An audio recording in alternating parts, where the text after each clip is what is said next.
2026 সালে যে সমস্ত ছাত্রছাত্রী মাধ্যমিক পরীক্ষা দিচ্ছ, এখন বিদ্যালয়গুলোতে তোমরা মাধ্যমিক পরীক্ষার আগে প্রস্তুতির শেষ ধাপ প্রি বোর্ড এক্সাম বা টেস্ট পরীক্ষা দেবে।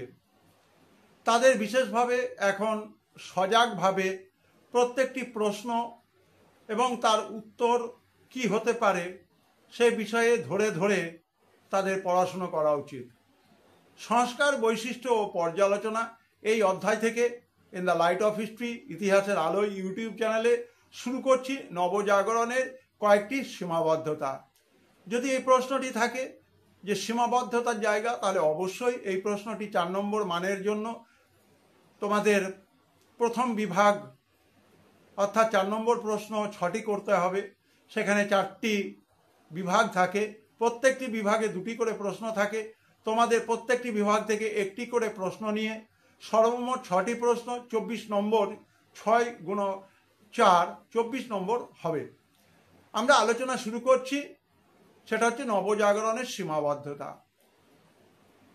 আমাদের অ্যান্ড্রিউজ স্যার 1912 সালে নবজাগরণ শব্দের প্রেক্ষাপটটাকে দেখালেন যে পাশ্চাত্য শিক্ষার আলোকে বাংলার বুকে কুসংস্কার দূর করবার জন্য কলকাতায় একটা নতুন ধরনের সাংস্কৃতিক উদ্দীপনা। আমরা এই জায়গাটার ঠিক বিরোধী জায়গাতে দাঁড়িয়ে রবীন্দ্রনাথ ঠাকুরের নবজাগরণ শব্দের পরিবর্তে নবযুগের ব্যাখ্যা।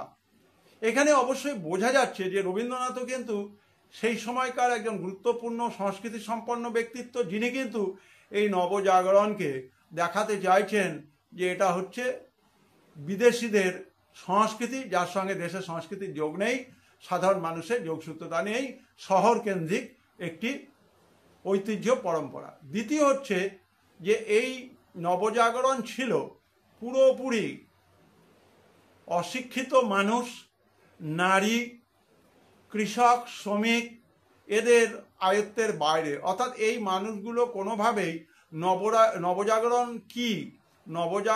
কি ব্যবহারের কোনো সামগ্রী, এই বিষয়ে তাদের কোনো চিন্তা ভাবনা ছিল না, তাদের কোনো ধরনের এ নিয়ে ভাবার অবকাশ ছিল না। তৃতীয়ত হচ্ছে যে আমাদের ভারতবর্ষের জনসংখ্যার একটি বড় অংশ হচ্ছে মুসলিম।